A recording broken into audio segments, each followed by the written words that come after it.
Hi everyone, I'm back and I'm doing one of those promised tutorials that I said I would do. So the first one I thought I'd do was just show you how you can make your own washi tape, vintage inspired washi tape using an old book. This is just one that I've used the cover on, and I've been using it to make my own washi tape, and just a selection of any of your stamps that you may have in your stash. So what you'll be needing is an old book of any sort. You can have an old dictionary. This is really aged, so that I liked that, so I didn't need to add any ink to make it look older, so I've been using that. You'll need some double-sided tape. Now I'm using this 1/2 inch, I think it is, double-sided tape because I like the wider one. It's good for using when you want to tip something into your journal, and it's good because you get a good selection of the book print and your stamps then too, but you can also go wider or you can also go narrower, so that's just preference, and this size is my preference. And just some archival ink, so I'm just using the Ranger Jet Black, and of course some scissors. Okay, so we'll get going. So normally what I do when I'm stamping in my journals, if I remember, which a lot of the time I don't, while I've got the stamp and the ink out, I'll just do a few images randomly over the page before I clean my stamps. So these are some that I've started doing, so just show you those. So what we might do is we might just start fresh, so just choose a page, doesn't matter. And the beauty of this too is you can't really read what's underneath, so if there's something that you don't like on that page, you're pretty much going to cover it up with ink from the stamping anyway. So basically it's very easy. All you need to do is just stamp up your stamps. I've got this butterfly. Sorry about my blocks, they're a bit messy but well loved. I've got this butterfly, so while it's on the block I'm going to stamp it a few times. And while I'm going, I might just do, I'll start on this one, but I'll just stamp a few stamps on these other ones so we can get them finished as well. So it's just random. You can do second generation if you want it a little bit lighter. I don't mind the darker look. So I'll just do a second generation one there so it's not as dark. So that's that. I'm just going to put a few randomly on these pages while I've got the stamp out.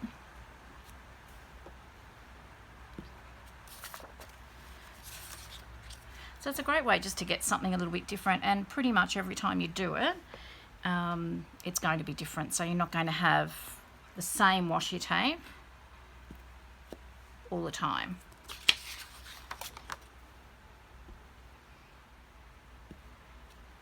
So you can see what I'm doing. There's no rhyme nor reason to it.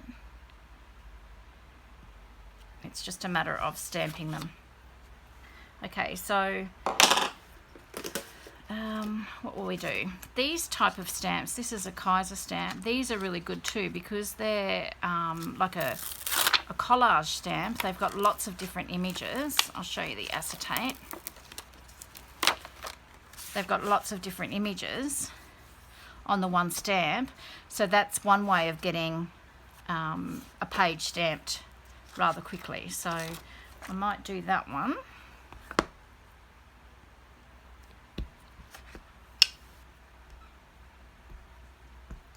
It's just started raining here, which is beautiful. I don't know whether you can hear that. So I'm just going to stamp it down in this bottom corner.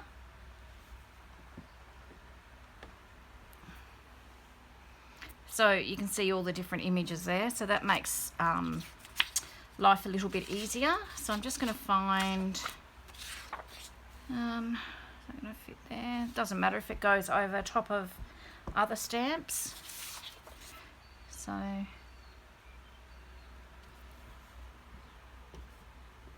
I mean, this is probably, I'm sure people have done this before. It actually happened, I was cleaning my stamps on some old book paper and just started playing around one day, and then thought, oh, I could make that into my own washi tape. So that's how it came about. So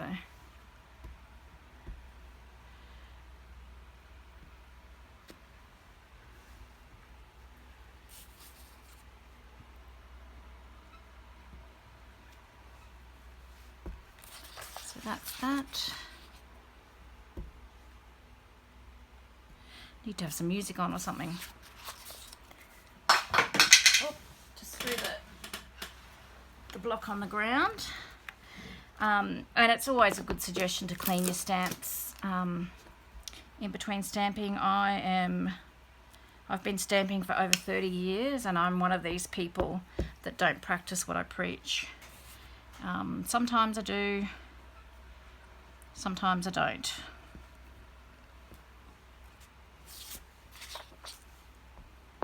It just, they last longer if you look after them, obviously, like everything. So that's pretty much all you do. So I'm going to finish one. I'm going to finish this one and just show you what the next step is. So here's a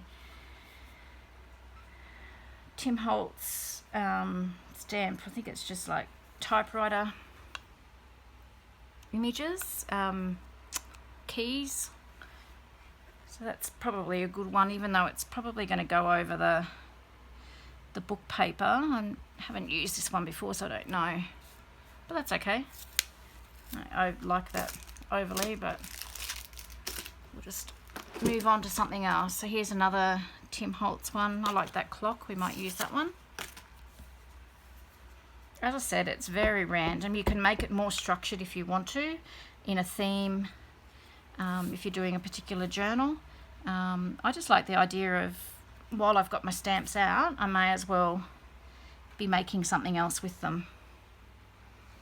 Because sometimes I've got so many stamps, they can go back in the drawer and you won't use them again for a long time. So this is a good way of using up those book pages that you've gutted out of a book for a journal, and utilising your stamps as well. This is, I don't know what this one is. I got this from a de-stash site, so it's not branded.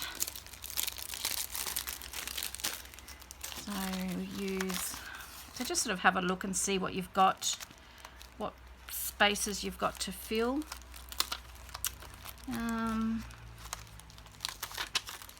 I'll use the key.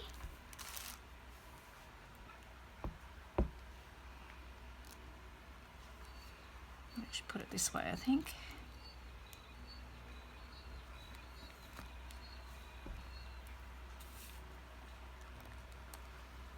Put it that way. Oops.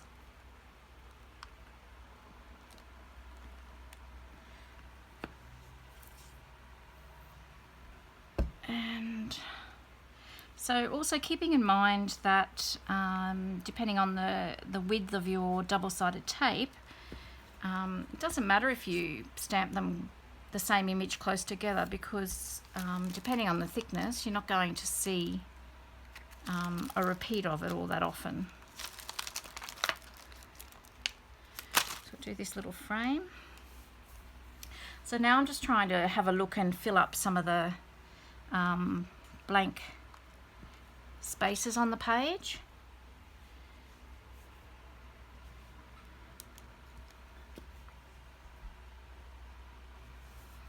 And choose some stamps that are small enough that are going to fill those spaces up.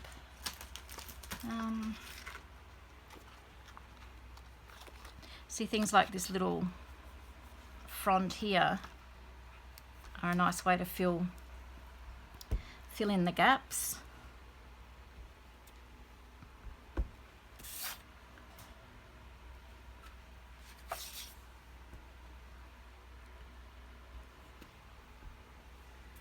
What else have we got here?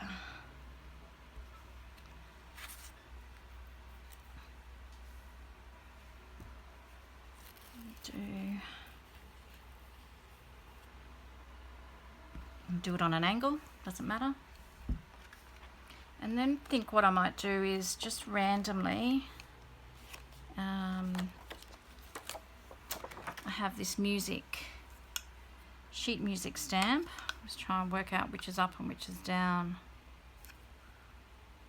I think I'm going to put my glasses on to see that. I think that's the right way up. Actually, I'm not going to put it on the block because I'm just going to ink it on the stamp pad and then just use my fingers just to get in the places that, see how there was nothing in there? Just to fill the little gaps, just so there's not too much. I mean, you can have that plain colour showing if you want to. It's probably not a bad idea because some of them can be really busy, and particularly if you've got a book that you don't want the words to show, it's good just to cover up. And I'm just going to do one more down here. It's a bit rough. And just there. So that's pretty much all you need to do. So you've just got very random images stamped all over your page, and this spot here is really standing out to me. I don't know why, but I'm just going to just use my fingers again with the acrylic stamp and just stamp. There you go, happy now. Just one big white spot or cream spot standing out at me. This I probably would have liked to be a little bit darker, but that's the second generation stamp that I've done there. So that's that. So now all you need to do is, and I'm sorry if my head gets in the way here, but I need to wear glasses and I can't see properly. So I very, very roughly, starting from the top, I just layer the double-sided tape, leaving a very, very small gap in between each piece. I'll lift that up and show you, only because you want to get your scissors in there to cut that strip out. So just do that all the way down. I'll just do a few more and show you, and then because otherwise I'll be here forever and I don't want to bore you to tears. Let's just do a couple more. So a couple of those I've made the gaps a little bit bigger. It doesn't matter because you can just trim it down. So I take it straight to the edge of the book paper and just trim off that excess. Get rid of that. I'll do one more and then I'll just show you.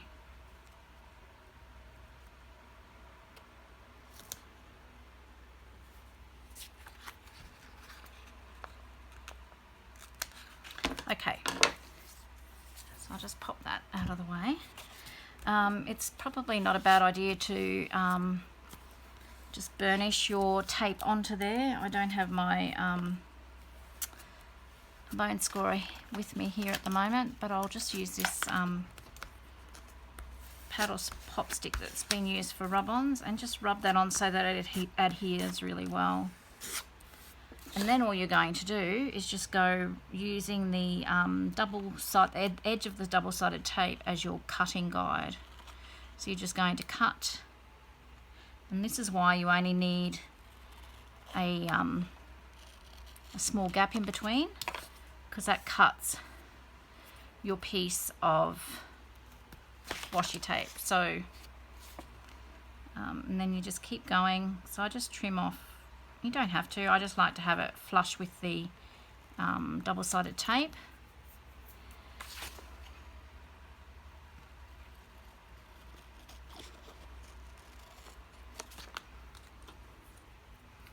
See how there's a little bit of an edge here? Sorry about my nails too. I've been dyeing coffee dyeing paper for the last few days and they are brown.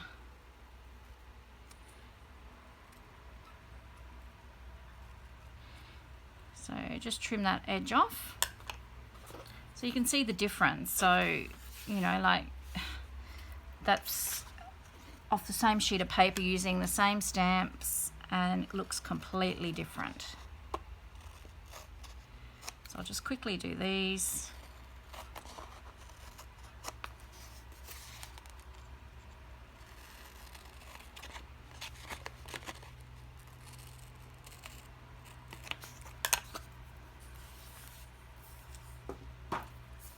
So there you have your very own homemade washi tape. Now, I don't like this piece. You can restamp if you like. That doesn't do anything for me, that piece, but I mean there's nothing wrong with it, absolutely nothing wrong with it, but that's just me. So my favorite piece is probably this one. So you can see what they look like. So I just thought I'll show you quickly. I'm going to use that piece and I'm actually just going to put a tip into my own journal. So I might do a flip through of how to use your junk journal too. I don't know whether anyone's interested in that, but I can show you some of the pages. I'll be in this one for a long time. I don't journal chronologically. I just find a page that I like and I just journal on there. So that's what I'm trying to do now, is just to find a page where I can tip this in. So this is just an index card that I have coffee dyed, and sorry, I don't know why I'm being so selective, but I was trying to get somewhere. So I might actually, because then I can put some hidden journaling underneath that and no one's going to see it. So basically it's just taking the backing of the double-sided tape off that and sorry, I'm going to put my glasses on again.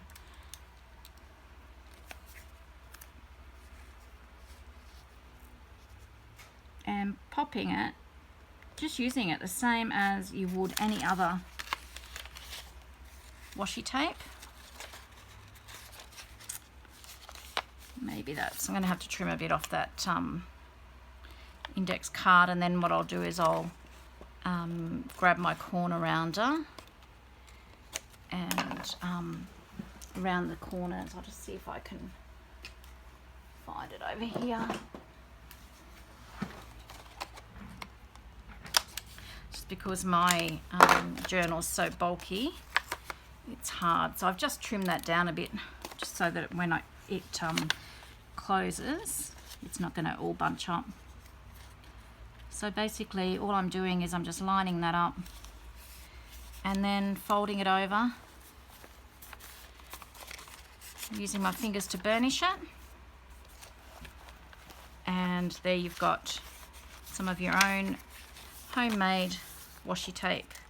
And what I like to do is when I do a tip in, I also like to put washi tape over the other side as well. So just lining that up, put that in, and then fold your seam again and burnish that. So it's as easy as that, and it works just as well. You're recycling the book paper that you've taken out of a hard cover, and yeah, reusing it all. It's a great way. So just show you, just for decoration on a page, take the backing off, and probably not even in frame, and just putting it on and tearing it. And let's do another piece. So this has all come from, so I'm just going to tear that. I'm just going to tear that tape up.